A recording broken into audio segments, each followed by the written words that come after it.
Hay que aprender. Gloria al nombre del Señor. Vamos a la palabra de Dios en el libro de Nehemías. Nehemías capítulo 1, versículo 5 hasta el versículo 11. Me confirma prontito que encuentre. Nehemías capítulo 1, versículo 5 en adelante. Dice la escritura, vamos a leer alternadamente. Dice la palabra de Dios. Y te dije, te ruego, oh Jehová, Dios de los ejércitos, fuerte, grande y temible, que guardas el pacto y la misericordia a los que le aman y guardan sus mandamientos. Esté ahora atento tu oído y abiertos tus ojos para oír la oración de tu siervo, que hago ahora delante de ti día y noche, por los hijos de Israel tus siervos, y confieso los pecados de los hijos de Israel que hemos cometido contra ti, si yo y la casa de mi padre hemos pecado. Invito a que todos los que tienen Biblia lean. Lea la palabra. Mire, cuando usted lee la Biblia, la fe llega por el oír. Usted mismo la lee y usted mismo se oye, se retroalimenta. Versículo 7. En extremo nos hemos corrompido contra ti, y no hemos guardado los mandamientos, estatutos y preceptos que diste a Moisés, tu siervo. Acuérdate ahora de la palabra que diste a Moisés tu siervo, diciendo: si vosotros pecareis, yo os dispersaré por los pueblos. Verso 9. Pero si os volviereis a mí y guardareis mis mandamientos y los pusiere por obras, aunque vuestra dispersión fuera hasta el extremo de los cielos, de allí os recogeré y os traeré al lugar que escogí para hacer habitar allí mi nombre. Ellos pues son tus siervos y tu pueblo, los cuales redimiste con tu gran poder y con tu mano poderosa. Todos. Te ruego, oh Jehová, esté ahora atento tu oído a la oración de tu siervo y a la oración de tus siervos, quienes desean reverenciar tu nombre. Concede ahora buen éxito a tu siervo y dale gracia delante de aquel varón, porque yo servía de copero al rey. Amén. Puede sentarse.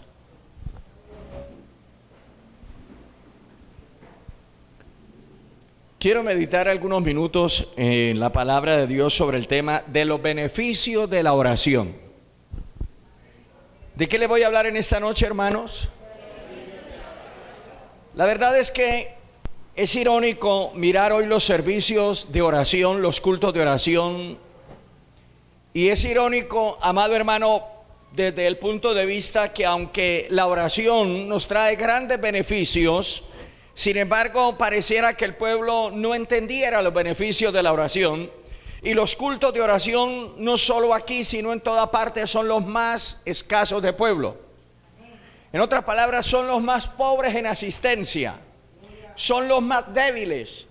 Hace unos días un hermano me hacía una pregunta frente a un tema que a él le consta, que en cierto país había una bruja que con sus rezos y con sus palabrerías detenía la pesca del río y no dejaba pasar un solo pececito, y aunque iban evangelistas, se iban misioneros, se iban una cantidad de hombres, no podían destrancar el conjuro o el rezo que el instrumento aquel hacía. Y entonces la pregunta que él hacía era: ¿por qué la iglesia no puede? Le dije: espera un momento. La iglesia no son 3 cristianos, la iglesia no son 3 pastores, la iglesia no son 3 evangelistas. La iglesia es una gran comunidad a nivel mundial, y el Cristo poderoso dijo que las puertas del infierno no prevalecerán. Es la promesa de Dios para la iglesia. Otra cosa es que el creyente individualmente esté débil. ¿Me voy a entender? Todos somos parte de la iglesia, pero usted solo no es la iglesia. Si usted no tiene fortaleza de Dios, de la iglesia, como Dios promete en la Biblia, usted es una parte de la iglesia, pero está débil. Y si está débil, el poder del mal puede dominarlo, el poder del mal puede derribarlo. Pero si usted está fuerte recibiendo la promesa de Dios, perteneciendo al grupo de la iglesia, usted puede, y las puertas del infierno no prevalecerán contra la iglesia. El problema es que hoy en día tenemos mucha gente en las iglesias, y gracias a Dios por el gran conglomerado, pero gente de poco peso. Y no hablo del peso valor, no hablo del dinero, no hablo de la moneda, no hablo de lo monetario, hablo del peso espiritual. Y por eso es que hoy cualquier problema nos desinfla, cualquier problema nos descontrola, nos desanima, cualquier dificultad, una mala mirada de un hermano hacia usted, de una vez lo hace descarriar. Lamentablemente hoy tenemos creyentes muy débiles en la fe. Tenemos creyentes y aún liderazgo muy débil en la fe. Hay pastores que porque no se les consiente ciertas doctrinas y ciertas enseñanzas, entonces van montando rancho aparte. Y aunque son pastores de muchos años y son pastores de mucha trayectoria, eso no significa que tengan poder de Dios. Sencillamente se han llenado de motivos y de situaciones, amado hermano, adversas a la autoridad, y porque no se mantiene una buena relación con Dios, entonces creen que pueden, como el hijo que no quiere someter y ya llega a la edad de los 18 años, entonces cree que puede irse a vivir aparte. Es igualitico el ejemplo. Ahora, volviendo aquí al tema de la palabra, la oración lo único que trae son beneficios para el pueblo que la practica. Para el cristiano que la practica, para el cristiano que sea cristiano, pero si no practica la oración, su vida será un desastre. Porque déjeme decirle, alguien puede ayudarle a usted a orar, pero no va a funcionar tan bien como si usted mismo ora por usted. Es como si usted me dijera: hermano, provoque mi apetito, coma delante de mí y coma con ganas para que a mí me produzca hambre. Primero purgue, hermano.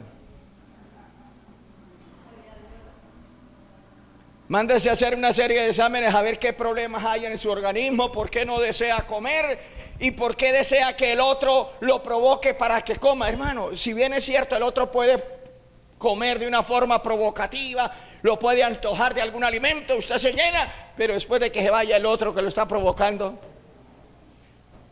usted tiene que alimentarse. Si no se alimenta va a sufrir pérdida. Aquí vemos un ejemplo muy, muy real de lo que produce la oración. Y no estaba en el Nuevo Testamento Nehemías. Nehemías no estaba en las ventajas que tenemos los creyentes del Nuevo Testamento, que tenemos más ventajas que los antiguos del Antiguo Testamento, valga la redundancia. Nehemías estaba en el Antiguo Testamento, y las condiciones para la época, todavía no había venido el Consolador, todavía no moraba el Consolador dentro de cada creyente. Hoy mora el Consolador dentro de cada creyente. Hoy tenemos el sello del Espíritu Santo dentro de cada uno de nosotros. En otras palabras, tenemos mucha más ventaja de acercarnos a Dios.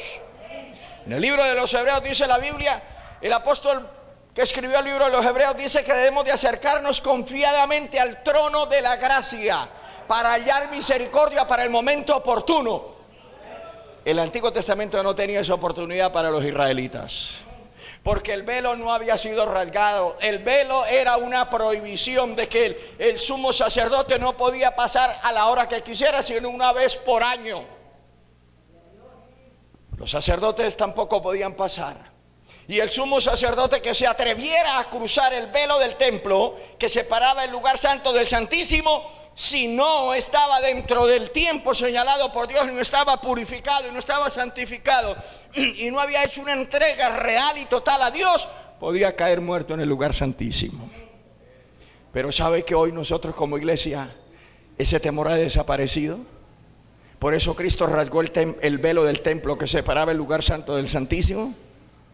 Y note una señal: se rasgó de arriba a abajo, no de abajo arriba, significando que de arriba venía la aprobación, que del cielo venía la aprobación. Y el velo se rasgó de arriba a abajo. Si se hubiera rasgado de abajo a arriba, podría haber una mano humana, podría haber un intruso humano, pero se rasgó de arriba a abajo, diciéndole a la humanidad que está abajo, diciéndole: yo aprobé el sacrificio de mi amado Hijo para que entren al lugar santísimo.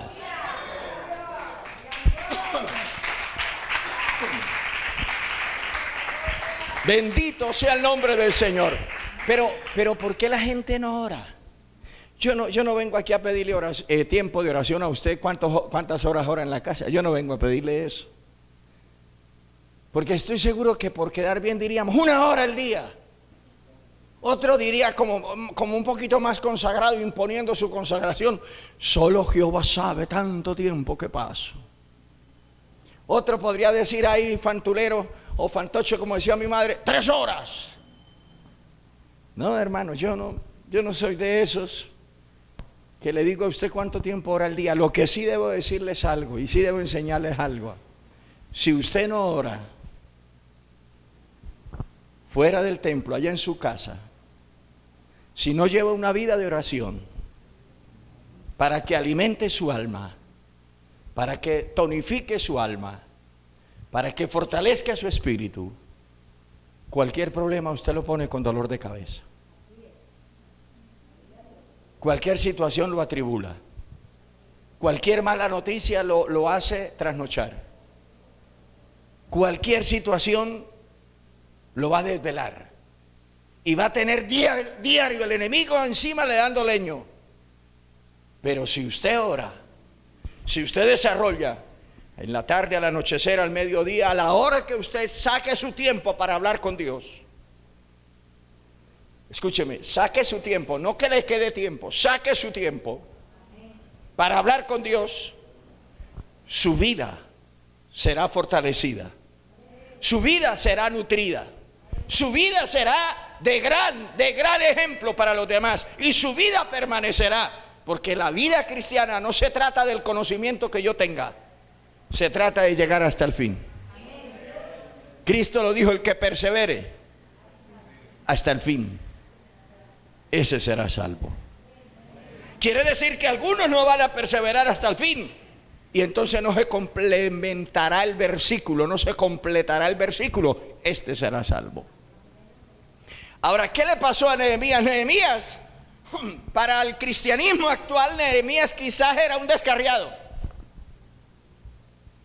Para los prejuicios, para los corazones prejuiciados de los evangélicos hoy en día, quizás Nehemías era un sancochado, porque Nehemías preparaba el licor que el rey se tomaba.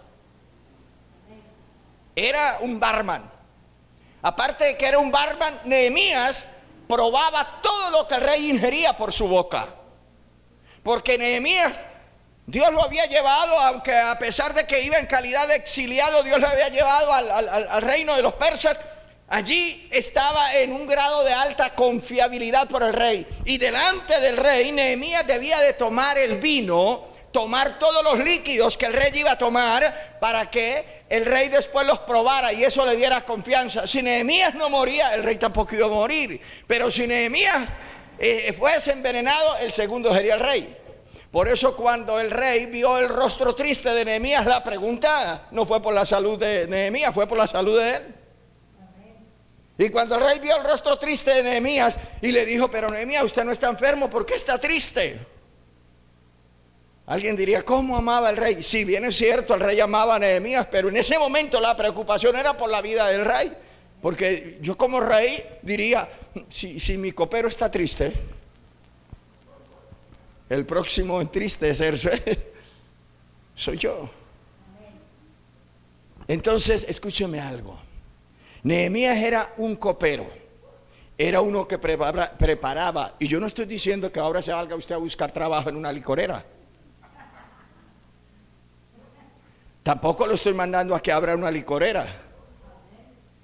Si Dios lo llamó en ese trabajo, pues mire a ver hasta dónde Dios le permite permanecer en ese trabajo. Yo no lo condeno. Si Dios lo llamó estando en ese trabajo y Dios lo salvó, amén, bienvenido. Yo no lo condeno. Dios cambiará, si quiere cambiar el rumbo lo cambiará, pero si usted no está en ese trabajo y se va a buscar ese trabajo diciendo que yo prediqué y justifica su mala acción, ahí ya está el problema. Porque es que el ser humano, ay Dios mío, sí justifica lo que hace. Y se agarra de cualquier palabrita para decir, vea lo que está predicando fulano. Pero dejemos a esos fulanos y vamos a la palabra.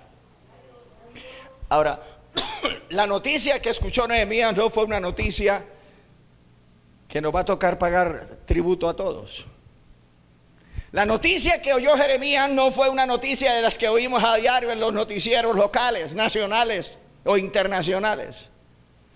La noticia de Nehemías fue una noticia que lo estremeció y lo tumbó. Su estado anímico lo tumbó. No le quedaron fuerzas para estar de pie. Inmediatamente sus rodillas se debilitaron. Inmediatamente su estado anímico decayó, porque la noticia que él escuchó fue que su gente, su tierra, su patria, su nación, su ciudad, su pueblo, sus hermanos de sangre estaban en gran mal y afrenta. Y eso a un hombre que ama a Dios, y eso a un hombre que ama a su pueblo, y eso a un hombre que ama a sus hermanos le duele. Pero a un hombre y a una mujer que no ama a Dios, que no ama a sus hermanos, que no ama a su pueblo, dice: siento una alegría, un airecito fresco. Yo no entiendo por qué hay gente que se alegra del mal ajeno. Yo no entiendo por qué hay gente que se alegra cuando un soldado de Dios cae. Las redes sociales hay unas cosas tan horribles de unos predicadores echándole pestes a otros predicadores porque cayeron. ¿Quién es ese predicador que lanza pestes al caído? ¿Será que no va a caer algún día? Hoy estuve buscando cómo enviarle un mensaje a uno de esos predicadores que no hacen sino leña del árbol caído. No porque, aclaro, cuando uno predica esto y una de la gente cree que uno está igual de caído, pues nadie es perfecto. Pero estuve buscando cómo enviarle un mensaje y no pude encontrar la forma de enviarlo para decirle: ¿ya acaso es que usted cree Dios o qué? Mire, nunca te alegres de alguien que haya caído. Al contrario, sienta dolor, sienta tristeza y ore para que Dios le dé la oportunidad de levantarse. Otra cosa es otra cosa, pero aquí lo importante del caído es que se levante. ¿Sabe? Nehemías oyó por boca de su hermano Ananí que su tierra, su gente estaba en gran mal y afrenta. Escucha algo aquí. Es como si alguien, supongamos, como si un familiar suyo se fuera para Miami, New York, Washington, Los Ángeles, y allá manejara peso, estos dólares, y aquí nosotros con las monedas cada día más devaluadas. Gracias a Dios que Nehemías no era un colombiano, porque los colombianos sí que nos damos duros. Nehemías estaba en el palacio del rey, comía de la mesa del rey, bebía de la mesa del rey, dormía en la casa del rey. Sus ropas no eran las ropas del común, sus trajes, su calzado no era el traje del común. Era el hombre de confianza, y si era el hombre de confianza, yo le invito a que lea un poco más la Biblia. Si era el hombre de confianza, estaba en alta posición. Humanamente tenía motivos para gloriarse. Humanamente tenía motivos para andar con el pecho erguido. Humanamente tenía motivos, amado hermano, para mirar por encima del hombro a los demás.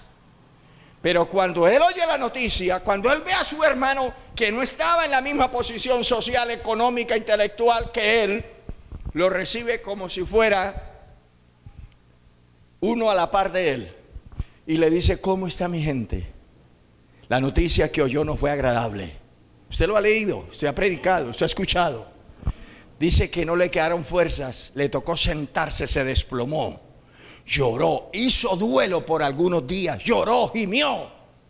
Pero algo que lo levantó y algo que empezó a trabajar en él fue la oración. ¿Qué hace usted cuando oye una mala noticia? ¿Qué es lo primero? No me conteste ahorita porque todos decimos orar. No, ahorita todos nos espiritualizamos. Pero seamos realistas. ¿Qué hacemos nosotros cuando escuchamos una mala noticia? Cuando el jefe de trabajo en la empresa le dice: hasta aquí llegó su trabajo, no hay más. Usted no me pone a orar, no me venga con ese cuento. Usted llega con esa carota larga a la casa. La mujer lo primero que le pregunta es: ¿qué pasó? No, mija, nos echaron, quedamos en la cochinchina china.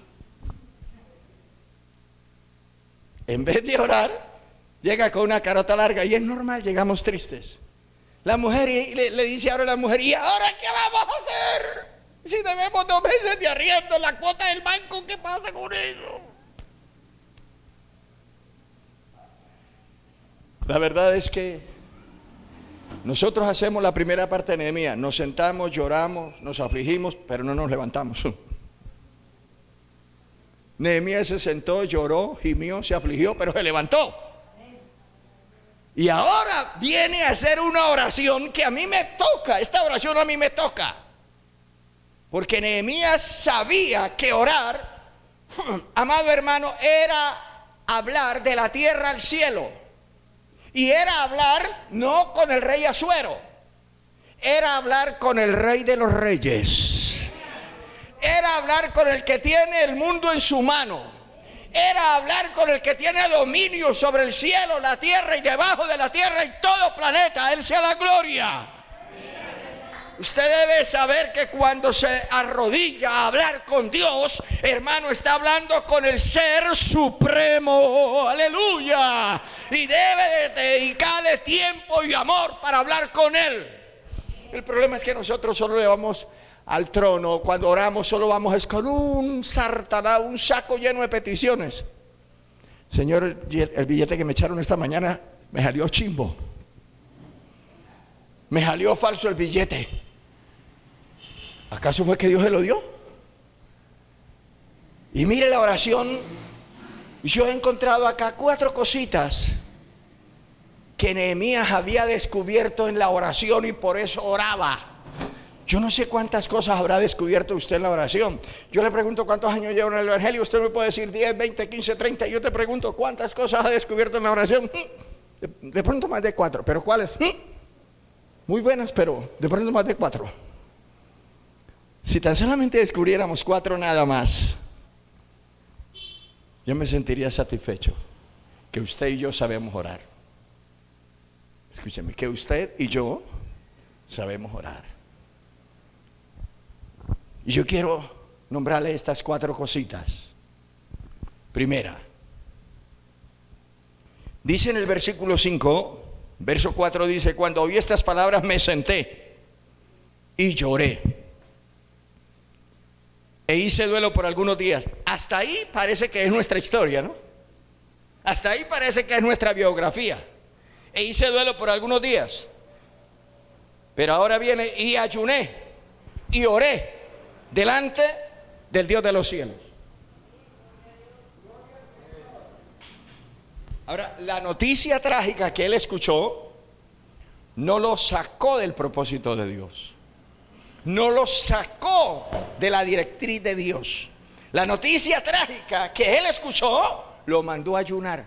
¿Usted ayuna en medio de noticias trágicas?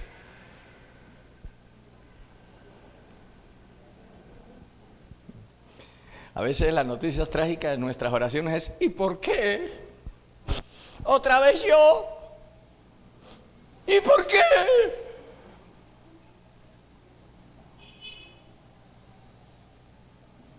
Pareciera que no entendiéramos, incluyéndome a mí. Porque a veces yo soy igual que ustedes y somos como iguales. Y a veces nuestra humanidad no ha sido forjada como fue forjada la de los hombres del Antiguo Testamento y los del Nuevo Testamento. Y parece que nuestra forja falló en algunas áreas. Y a veces nuestros labios se abren para hacer la pregunta: ¿y por qué? ¿Y dónde estabas, Señor? ¿Y dónde te escondiste cuando pasó el devorador? ¿Y por qué? ¿Sabe qué hizo Nehemías? Primero ayunó. ¿Sabe qué significa el ayuno? Tener claridad para poder hablar en el mundo espiritual. El ayuno no es solo aguantar hambre. El ayuno no es solo dejar de comer.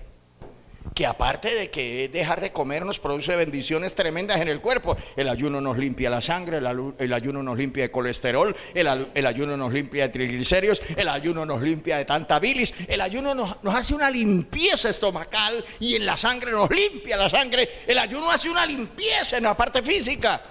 Pero aparte de eso, el ayuno despeja la atmósfera espiritual. El profeta Daniel lo explica. Dice que él duró 21 días ayunando, porque él miró en los libros del profeta Jeremías y vio que las 70 semanas de esclavitud, los 70 años de esclavitud ya habían pasado y se habían cumplido los 70 años que Dios había hablado del pueblo que iba a durar esclavo. Y entonces Jeremías le pregunta a Dios: Señor, pero ya se cumplió la palabra, porque esa profecía tenía fecha de caducación. Y Jeremías le hace el reclamo con decencia a Dios y le dice: Señor, pero ¿qué ha sucedido? Ya la palabra se cumplió.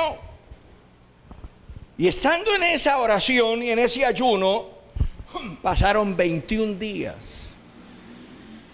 De pronto a los 21 días aparece un mensajero celestial y le dice el mensajero celestial: Daniel, desde el primer día que tú dispusiste tu corazón para buscar a Dios, fueron oídas.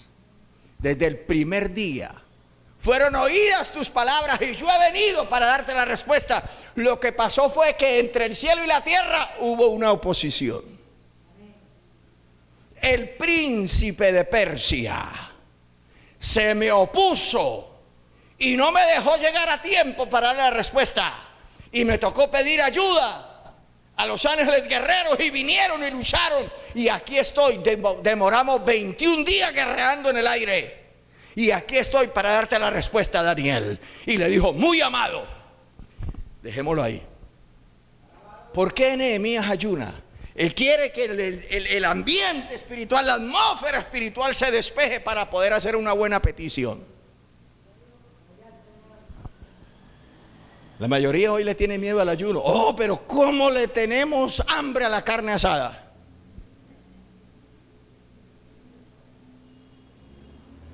¿Cómo le tenemos ansias a la comida? Y gracias a Dios porque podemos comer. Pero sabe que cuando usted y yo disponemos de un ratito de ayuno, disponemos de un ratito de sacrificio del cuerpo, hermano, abrimos una brecha en el mundo espiritual. Porque déjeme decirle, este mundo está cercado por huestes, gobernadores, principados y toda clase de demonios.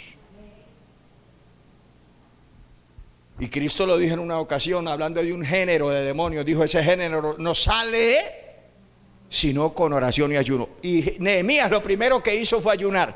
Verso 5, dice la escritura. Dice, verso 4: y ayuné y oré delante del Dios de los cielos. Pero mire, la oración que Nehemías hizo quedó registrada. Vamos a aprender. Dice el versículo 5 y empieza, dice: te ruego, oh Jehová de los cielos, fuerte, grande y temible, que guarda el pacto y la misericordia de a los que le aman y guardan. En esta oración Nehemías empieza a engrandecer, no a preguntar por qué la ciudad de Jerusalén había caído en las condiciones que estaba. Las puertas quemadas a fuego, los muros derribados, la gente avergonzada. Óigame, despiértese. Los sepulcros de los padres.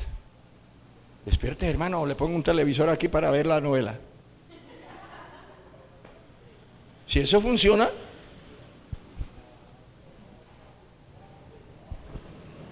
Escúcheme, Nehemías no entró diciéndole por qué las puertas están quemadas, por qué los muros derribados, por qué los sepulcros de los padres profanados, por qué revolcada la ciudad. No, Nehemías sabía las consecuencias. Nehemías era lector del Antiguo Testamento y Nehemías sabía de la promesa de Dios para ellos, que si ellos se guardaban en obediencia, en integridad a Dios, Dios sería la retaguardia, la vanguardia y la retaguardia, y Dios no los dejaría caer, estaría defendiéndolos. Entonces eso era una consecuencia de una desobediencia, y Nehemías no tenía que preguntarle a Dios por qué. Nosotros, antes de preguntarle a Dios, nosotros deberíamos hacer un examen.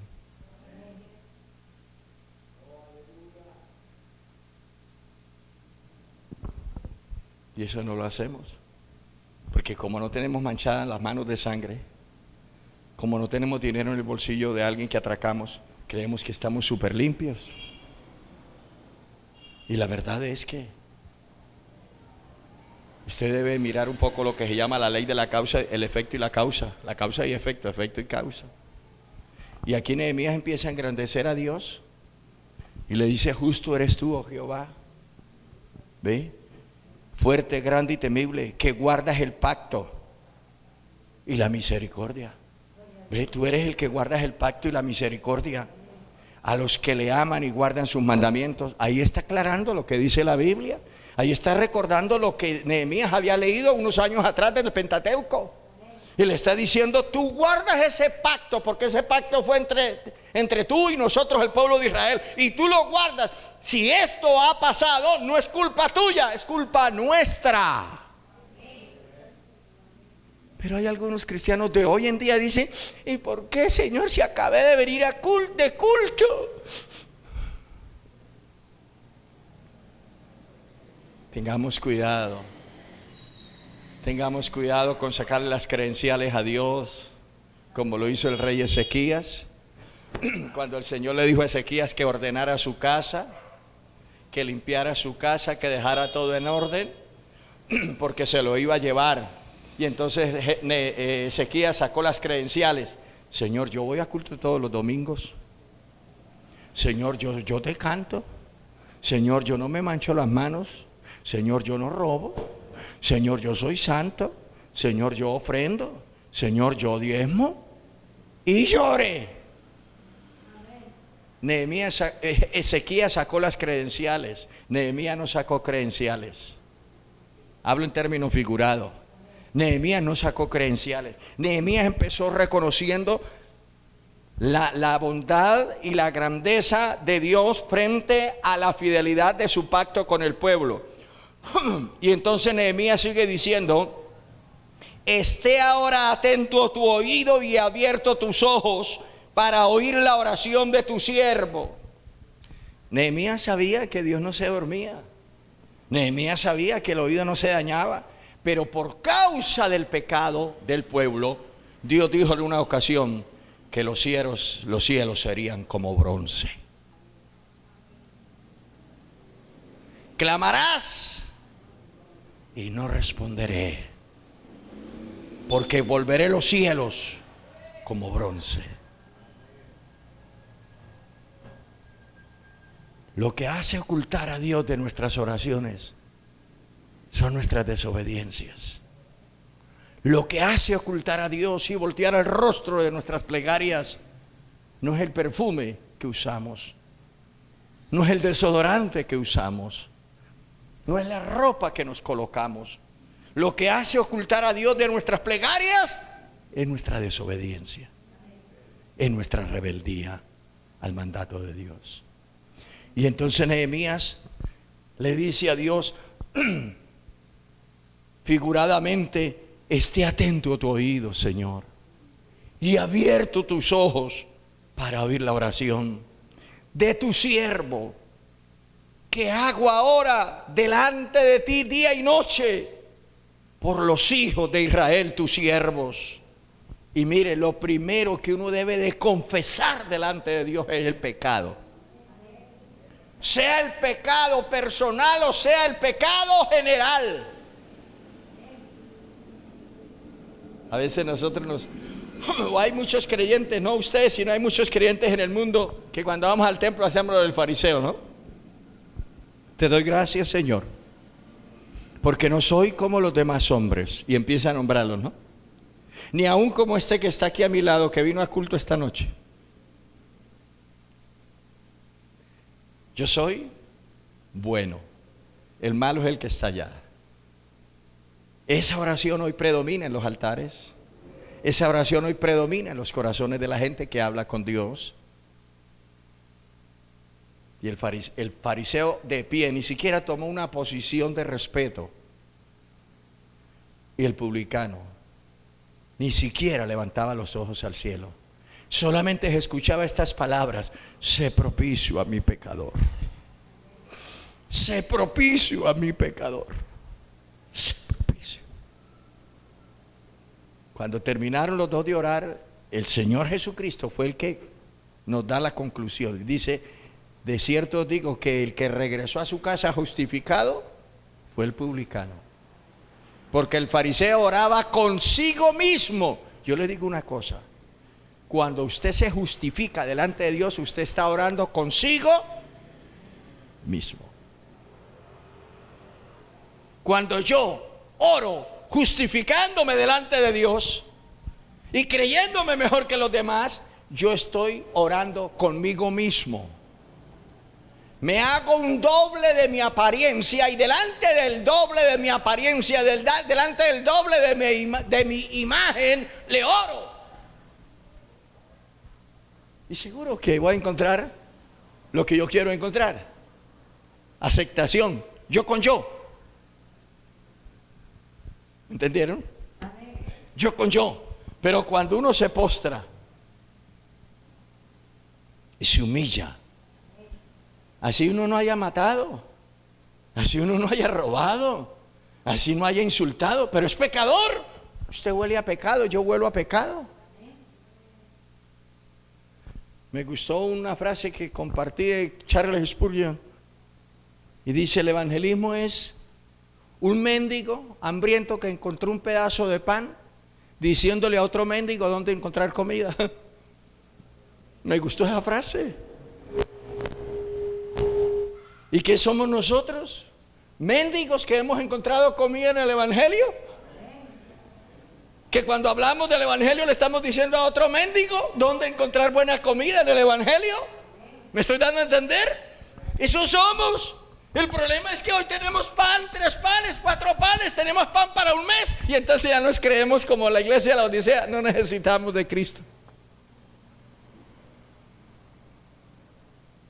Aprenda a recibir el panecito y a compartir el panecito. Coma hasta que te sacies, pero comparta el panecito. ¿Cuánto bendicen al Señor? Ahora, Nehemías sigue diciendo: esté ahora atento tu oído y abierto tus ojos para oír la oración de tu siervo que hago ahora delante de ti día y noche por los hijos de Israel tus siervos, y confieso los pecados de los hijos de Israel que hemos. Oiga, ¿cómo así? Él está en Susa, capital del reino, y los que llevaron, perdónenme la expresión, del bulto, el castigo están como a 2000 kilómetros de distancia, a 1800 kilómetros de distancia, y ellos sufrieron porque pecaron. Pero ahora vemos a uno que está en el palacio sin sufrir nada y dice: hemos. ¿Me estoy dando a entender? Esa es la oración nuestra. Hemos pecado. Pastor, pero usted no estaba allá. Hemos pecado. Hemos pecado. ¿Sabe qué hacía el primer? Porque Jod vivió antes que Abraham. Jod es uno de los más antiguos que Abraham, porque Jod desempeñaba el oficio de padre, de sacerdote y de ministro de culto. Jod tenía todos los ministerios, fue antes de Abraham. ¿Sabe qué hacía Jod cuando sus hijos se iban? Sus 10 hijos, 3 hijas y 7 hijos se iban a la casa de sus hermanos a festejar, a celebrar, a hacer una fiesta, y duraban una noche, no sé cuántos días durarían, pero hacían fiesta, dice la Biblia. Dice que Jod, cuando ellos regresaban, él presentaba sacrificios por los hijos. Óigame, él se colocaba como entre Dios y los hijos, en el medio, como el sacerdote de esa familia, y él le pedía perdón a Dios, y él presentaba ofrendas por los pecados de sus hijos. ¿Y sabe qué? Decía: quizás mis hijos habrán ofendido a Dios. Claro que era lo más seguro.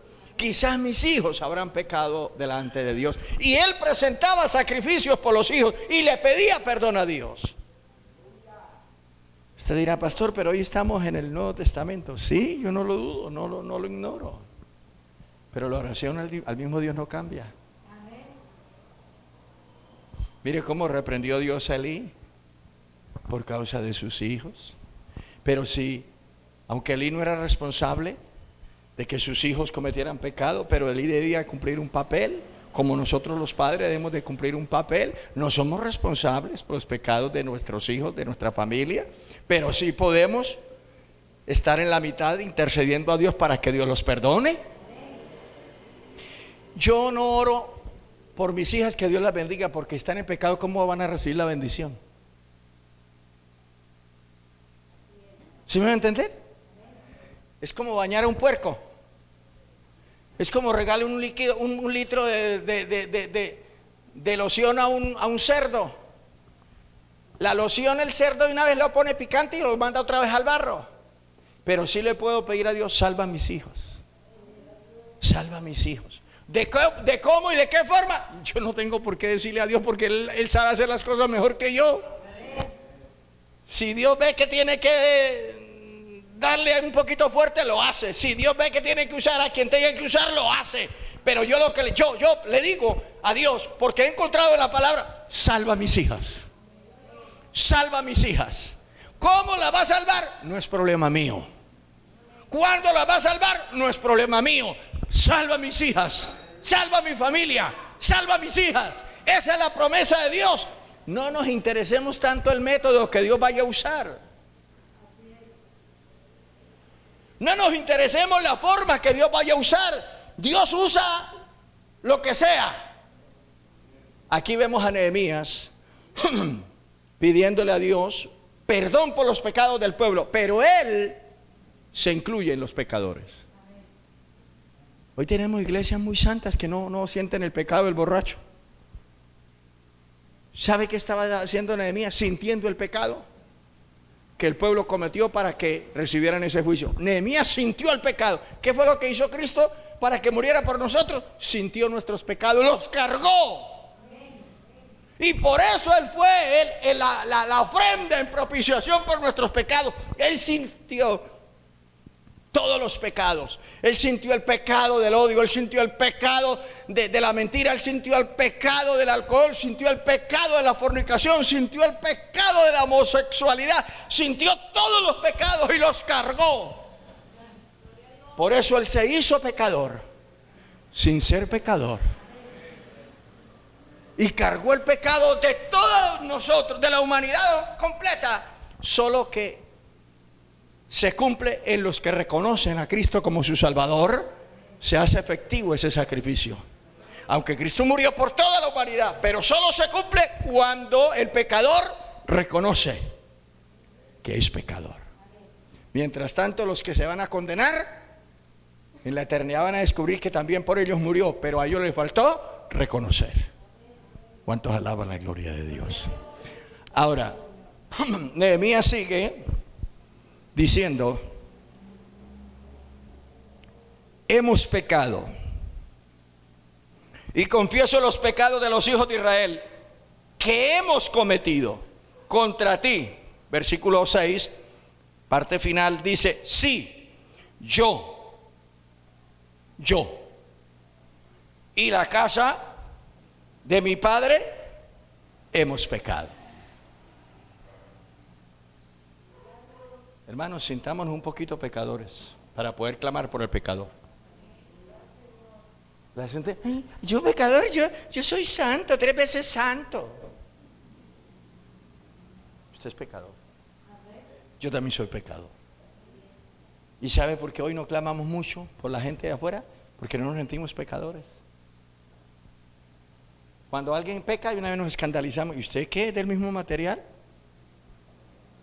Tengamos cuidado. Entonces hay que sentir el pecado del pecador para poder ser intercesor. Mientras no haya ese sentimiento en el hombre de Dios, como lo hubo en Nehemías, Nehemías dijo: sí, yo y la casa de mi padre hemos pecado.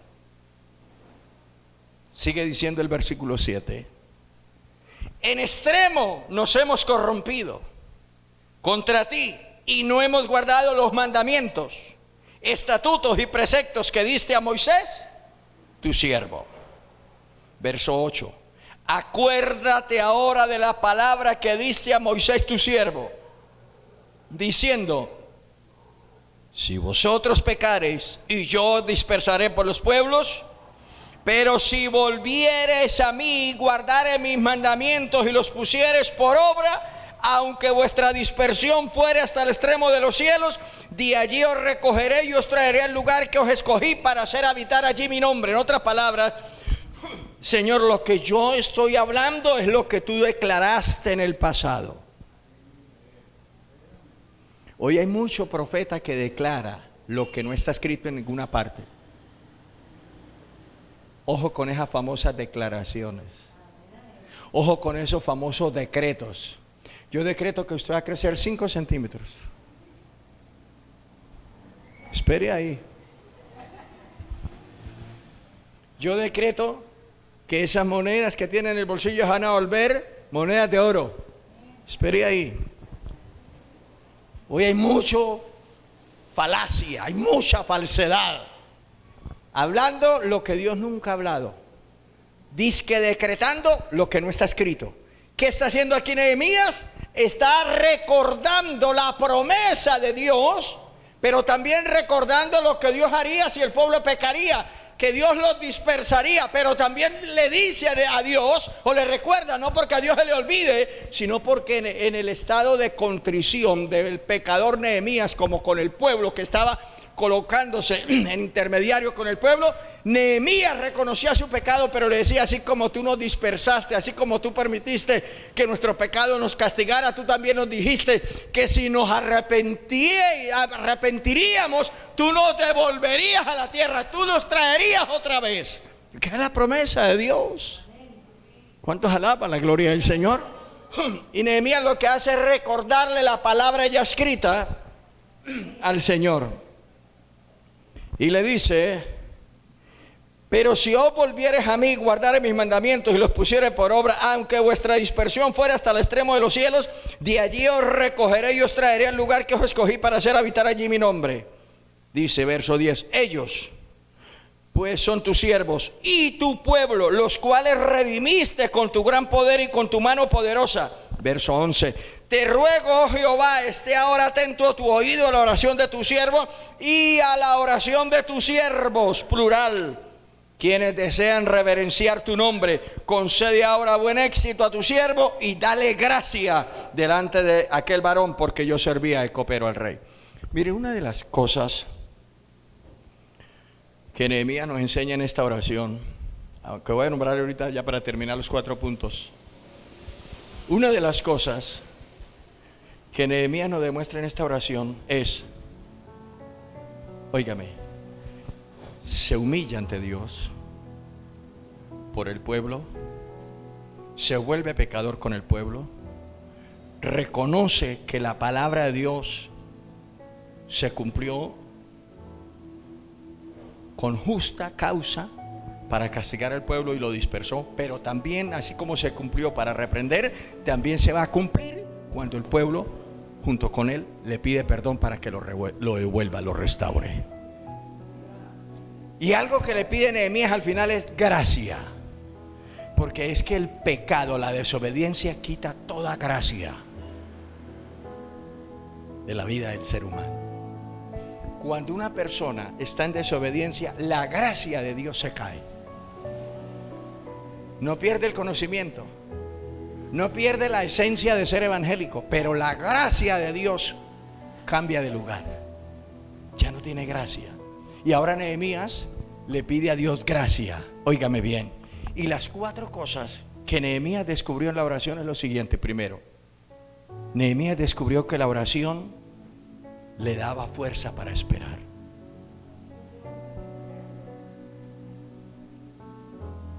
Hoy por hoy vivimos en una generación estresada. Usted durmiendo se estresa. Su pareja pelea de noche, ¿cierto? ¿Quién dijo amén por ahí?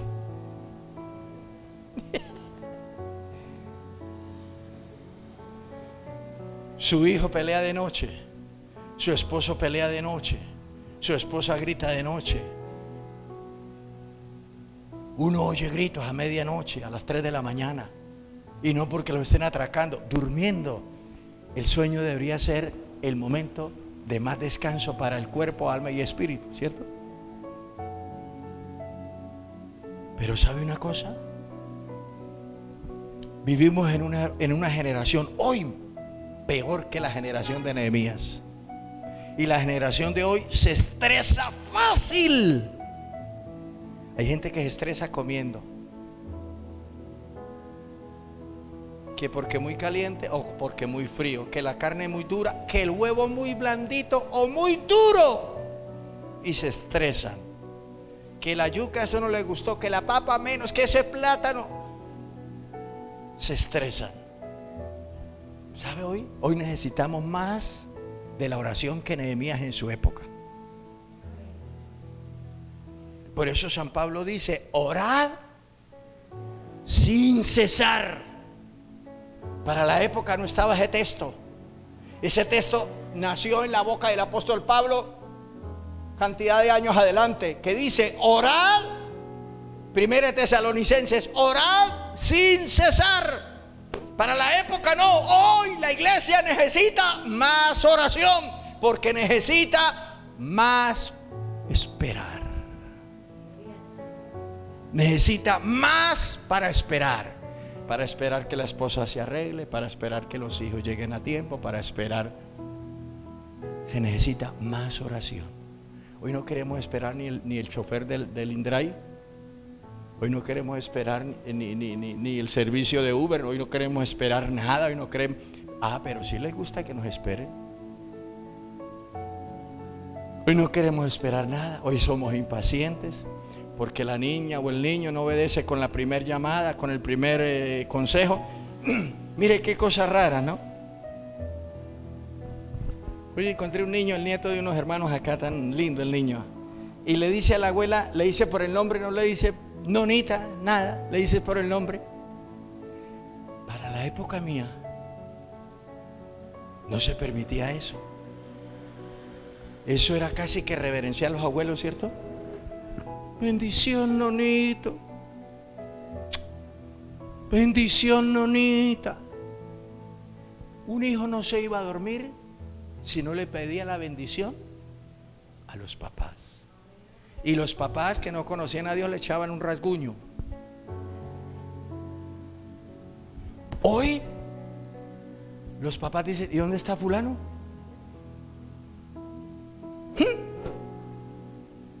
¿Estará durmiendo? No, no está durmiendo, se fue. ¿A qué hora llegará? Entonces, hoy sí que necesitamos oración para saber esperar. En todos los hogares hay gente ágil, muy, ¿qué le digo yo? Muy ágil, muy presta a la hora, pero hay otros que tocan con 3 grúas.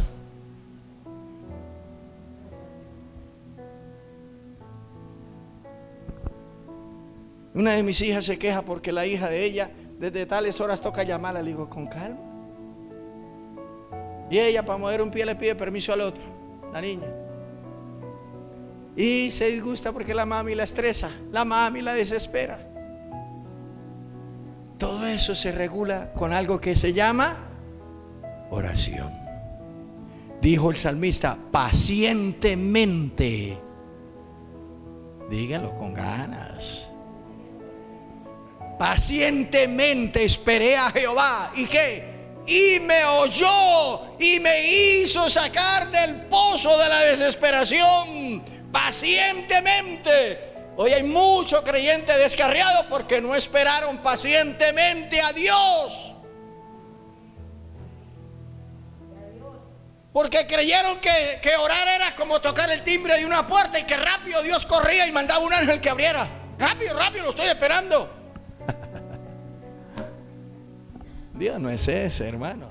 O lo esperamos o nos lleva a encontrarnos con Él.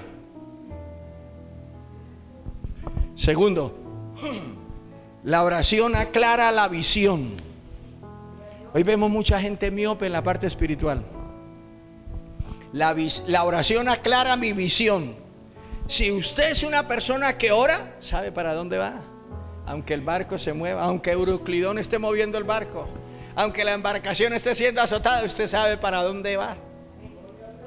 Pero si no oramos,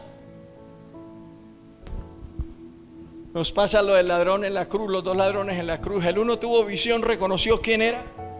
El que estaba al lado de él le pidió perdón. El otro, tan cerca, igual que el primero, se perdió. No pudo captar quién era. Los dos hombres que iban camino de Emaús habían recibido la noticia de que ese Jesús había muerto, pero no se sabía nada. Por ahí llegaron unas mujeres escandalosas diciendo que había resucitado, pero no sabemos nada más. Y andaba con él. Jesús andaba con ellos. ¿Y cuántas veces Jesús anda con usted y usted renegando de él?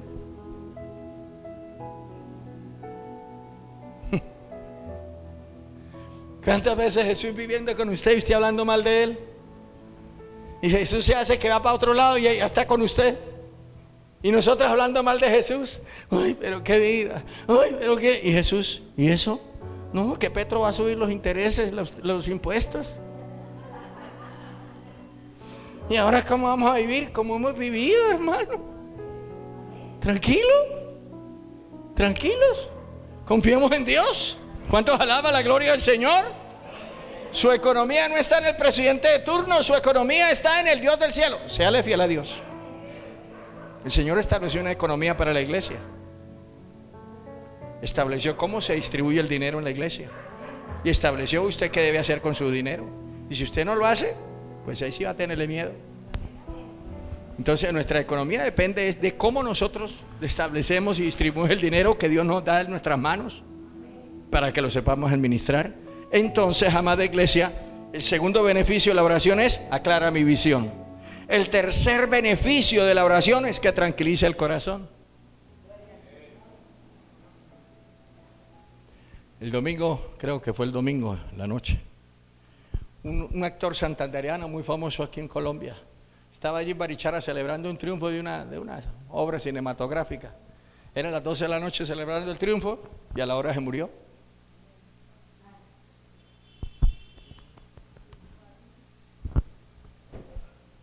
Y no estaba enfermo. 54 años, más joven que yo. Tranquiliza el corazón la oración. ¿Usted quiere que el corazón esté tranquilo? Ore. Ay, pastor, me va a dar un yello. Ore.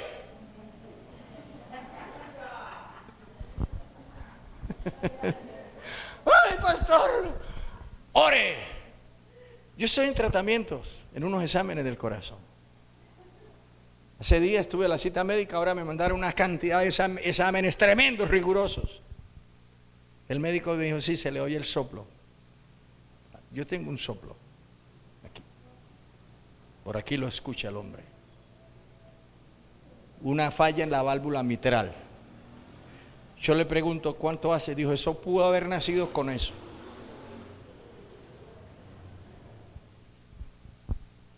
Yo le achaco a hace 8 o 10 años que me dio una isquemia cerebral. El médico me dijo, el cardiólogo me dijo: pudo haber nacido con eso. Me mandó otros exámenes más rigurosos. ¿Sabe qué es lo que me tranquiliza a mí? La oración. A mí no me tranquiliza la aspirineta 100. A mí me tranquiliza es que oro. Yo en todo momento: Señor, si llega mi corazoncito a fallar, Padre, acuérdate que yo quiero estar contigo. Yo quiero estar contigo.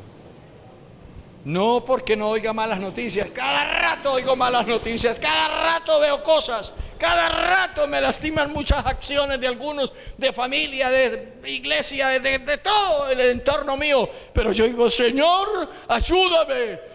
Tranquiliza mi corazón. Hay personas que dicen: ay, no hable duro porque mi papá le puede dar uno.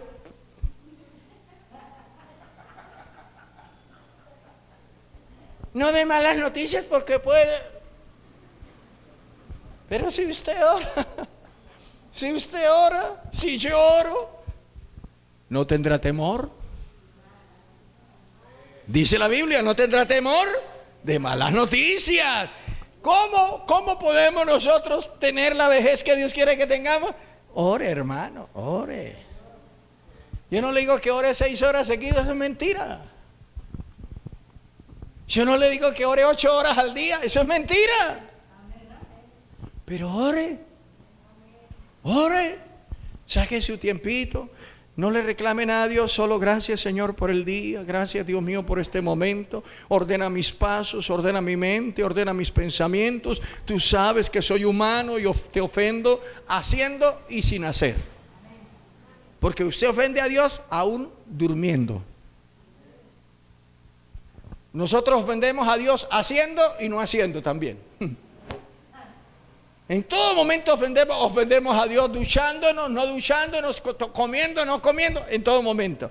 Entonces la oración, otro beneficio de la oración es que la oración tranquiliza nuestro corazón. Y termino con la última parte, el último punto, cuarto. La oración activa nuestra fe.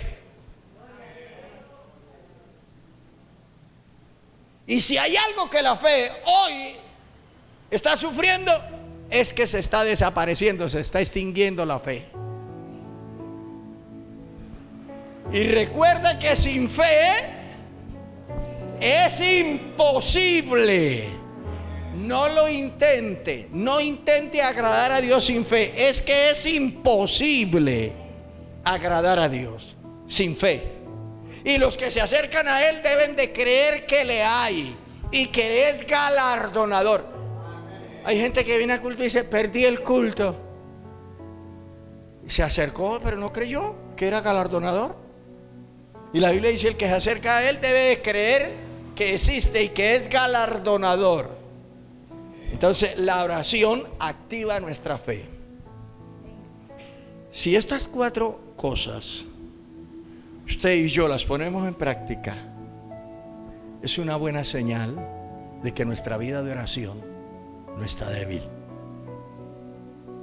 Pero si estas 4 cosas están fallando en nosotros, están débiles en nosotros, es sencilla la respuesta: hay debilidad en la oración.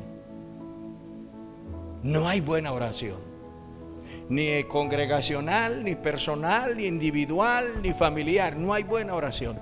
Y es necesario que recuperemos el buen hábito de orar. Y es necesario que recuperemos la buena forma de orar.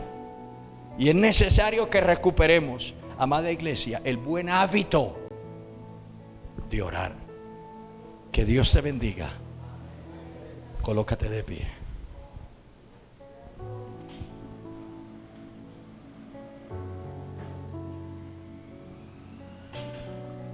Padre, te bendecí.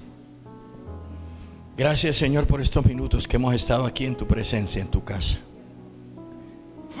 Gracias, Señor, por esta oportunidad tan grande que nos regala de estar con mis hermanos. Permita que esta palabra la hayamos podido entender, y si no la entendemos ahorita, podamos meditar en ella para entenderla luego. Pero ayúdanos, Señor, a mantener estos 4 puntos. Dios mío, que nos ayude a esperar, que nos dé la visión, que guíe nuestro corazón y que aumente nuestra fe. Estos 4 resultados se ven con una vida de oración. Padre maravilloso, permítanos, Rey del cielo, redoblar nuestra oración, porque estamos pobres de oración, estamos escasos de oración. Perdónanos, Señor, porque hemos descuidado la oración, hemos descuidado nuestra búsqueda de tu rostro, hemos descuidado nuestra intensidad en la oración. Cuando tu palabra dice orad sin cesar, aviva nuestra vida, aviva nuestro corazón, para que la oración vuelva a recuperar ese lugar que ha perdido. Aviva, Señor, el fuego de tu Espíritu en nosotros, para que la oración recupere el lugar que debe tener en nuestra vida. En el nombre de Jesucristo. Amén, Señor. Pueden sentarse.